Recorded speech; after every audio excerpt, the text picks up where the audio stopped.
கர்த்தரும் இரட்சகருமாயிருக்கிற ஆண்டவர் இயேசு கிறிஸ்துவின் நாமத்தினாலே அவருக்கும் அன்பின் வாழ்த்துக்கள். தேவனாகிய கர்த்தர் தாமே ஒவ்வொருவரையும் ஆசீர்வதித்து நடத்துவாராக. இந்த நாளுக்குரிய தியான வசனம் சங்கீதம் 7வது சங்கீதம் 8வது வசனம். கர்த்தர் ஜனங்களுக்கு நியாயம் செய்வார் என்று இந்த வார்த்தை சொல்லுகிறதை நாம் காண முடிகிறது. பல விதங்களிலே நெருக்கத்தை சந்தித்து அந்த நெருக்கங்களின் அந்த தீவினையினாலே பாதிக்கப்பட்டு பல விதங்களிலே துன்பத்தை சகித்து வருகிற இந்த சங்கீதக்காரன் அந்த தனக்கு நியாயம் உண்டாக, தனக்கு இரக்கம் உண்டாக, தன்னுடைய செமையான நடக்கைகளை மனிதனிடத்திலே கொண்டு போய் தன்னுடைய வாழ்வின் நியாயத்திற்காக அவன் வழக்காடியும் நியாயம் கிடைக்காமல் தன்னுடைய வாழ்வை பலவிதமான நெருக்கடிக்குள்ளாக்கப்பட்டு தான் அலைந்து திரிகிற அந்த நேரங்களிலே ஆண்டவருடைய சமூகத்திலே நீதியோடும் நியாயத்தோடும் செமையான இருதயத்தோடும் நியாயம் செய்கிறதான தேவனிடத்திலே தன்னுடைய வாழ்வை ஒப்புவிக்க ஆரம்பிக்கிறார். ஆண்டவருடைய நாமத்தினாலே அந்த தேவனுடைய கரத்திலே ஒப்பு கொடுக்கப்பட்டிருக்கிறதான இந்த சங்கீதக்காரன் கர்த்தரிடத்திலிருந்து வருகிற அந்த நீதியின் கிரியைகளை கண்டு பிரமித்து போகிறான். கர்த்தரே இவ்வளவு பயங்கரமானவராக, நீதியில் உண்மையுள்ளவராக, அவர் செம்மையான நிலையிலே நமக்கு நன்மை செய்கிறவராக காணப்படுகிறார் என்று அறிந்து கர்த்தரை முழுவதும் அவன் சார்ந்து கொள்ளுவதை வேதத்தின் ஆழங்களிலிருந்து நாம் கற்றுக்கொள்ளுகிறோம். தேவனுடைய சமூகத்திலே இன்றைக்கு நம்முடைய வாழ்விலேயும் நாம் ஒருவேளை நம்முடைய உலக நியாயங்களுக்காக நின்று வழக்காடி அல்லது நாம் உலக நியாயங்களுக்காக பிரயாசப்பட்டு நம்முடைய வாழ்விலே நாம் தோல்விகளை அல்லது ஏமாற்றங்களை சந்தித்திருக்கலாம்.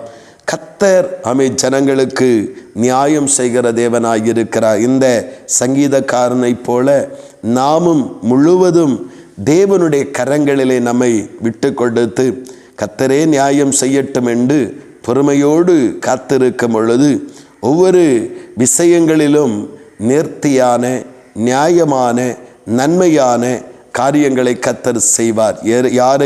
யாருடைய தலையை உயர்த்த வேண்டுமோ அவர்களை இரட்சித்து உயர்த்துவார். யாரை சிட்சிக்க வேண்டுமோ அதை கர்த்தரே செய்து விடுவார். நாம் இன்றைக்கு தேவ சமூகத்திலே பொறுமையோடும் செபத்தோடும் தேவ நியாயம் செய்வதற்காக நாம் விட்டு கொடுத்து காத்திருப்போம் என்றால் தேவன் நமக்காக மகிமையான காரியங்களை நம்முடைய மகிழ்ச்சிக்கு ஏதுவாக செய்கிற தேவனாக காணப்படுகிறார். ஆண்டவருடைய நாமத்தினாலே தேவனிடத்தில் விட்டு கொடுக்கப்படாத எந்த காரியத்திலும் தேவன் நியாயம் செய்வதில்லை. அதையே பார்த்து கொள்ள என்று விட்டு விடுவார். இன்றைக்கு நம்முடைய எந்த காரியங்களானாலும் அது மனுஷனை சார்ந்த காரியங்களானாலும், நியாயங்கள் அதிகாரங்கள் சார்ந்த காரியங்களானாலும் தேவனுடைய கரத்திலே விட்டு கொடுப்போம். தேவன் நமக்கு வேண்டிய விதத்திலே, நமக்கு ஏற்ற விதத்திலே, செமையான விதத்திலே நம்முடைய பெயர் குற்றமான நிலையிலே மாற்றப்படாதபடிக்கு தேவனாகிய கர்த்தர் நியாயம் செய்கிறவராயிருக்கிறார். அனுபடினாலே ஆண்டவருடைய கரங்களிலே நம்முடைய விஷயங்களை முழுவதுமாக சமர்ப்பித்த தேவனை நோக்கி காத்திருப்போம். கர்த்தர் ஜனங்களுக்கு நியாயம் செய்கிற தேவனாய், நமக்கு நியாயம் செய்கிற தேவனாய், ஏற்ற காலங்களிலே நம்முடைய வாழ்விலும் நீதியும் நியாயம் வெளிப்படத்தக்கதாக மகிமையான காரியங்களை செய்து மகிமைப்படுவாராக. ஆமேன், ஆமேன்.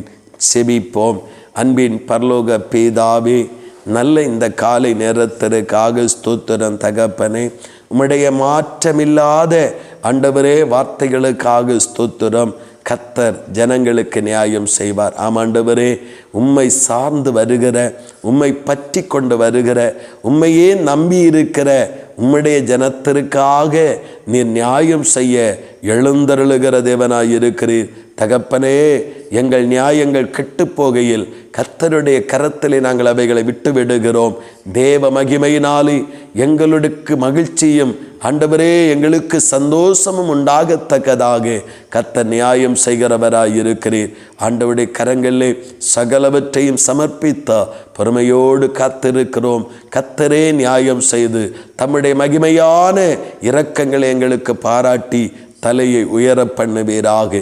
அப்படியே நீங்கள் செய்கிறபடியாய் ஸ்தோத்திரம், அப்படியே நீங்கள் இறங்குகிறபடியாய் ஸ்தோத்திரம். இயேசு கிறிஸ்துவின் மூலம் ஜெபிக்கிறோம் ஜீவனுள்ள நல்ல பிதாவே. ஆமீன், ஆமீன்.